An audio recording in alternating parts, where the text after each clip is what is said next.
একজন হামজা চৌধুরী হাত ধরে এগিয়ে যাবে বাংলাদেশের ফুটবল, এমনটাই বলছেন দেশের ফুটবল ফ্যানরা। এশিয়া কাপ বাছাই ম্যাচ দিয়ে হামজার অভিষেক হচ্ছে তা এক প্রকার নিশ্চিত। তবে হামজা চৌধুরী বাংলাদেশ হয়ে খেললে কি রাতারাতি পরিবর্তন আসবে নাকি আগের মতোই থাকবে?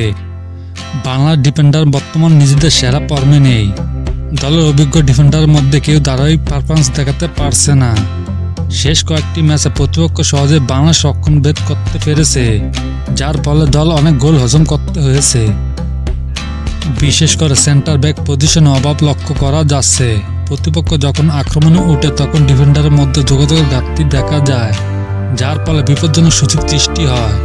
এই বিষয়গুলো বাংলাদেশ টিম ম্যানেজমেন্টের ভাবা উচিত।